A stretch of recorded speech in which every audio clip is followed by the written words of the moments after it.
ছোট্ট একটি দুর্ঘটনায় হাতের চিকিৎসা নিতে গিয়েছিলাম, কিন্তু পেয়ে গেলাম মনের চিকিৎসক। ভালোবেসে ফেললাম ওকে। এখানে দাঁড়িয়ে দাঁড়িয়ে নতুন ফোন দিয়ে রাখতেছেন, কিভাবে আবার অ্যাক্সিডেন্ট করবেন, কিভাবে হসপিটালে ঢুকবেন। আমি এখন ওইসব করি না। আই লাভ ইউ শিট, আপনি শুনে ফেলছেন। আপনি তো আমাকে শোনানোর জন্যই বললেন। আপনাকে তো বললাম আমি ডক্টর না, আমি নার্স।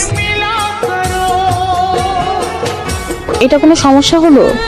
পুলিশ এসে যখন প্যাদানি দিবে তখন দেখবি জীবনেও আত্মতৃষি সীমানায় আসবে না।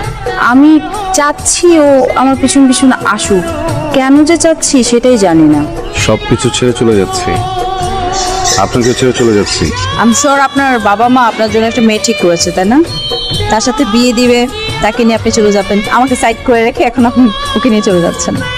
আমি এতিম, আমি কখনোই কোনো মেয়েকে বিয়ে করবো না। আমার মতো ছেলে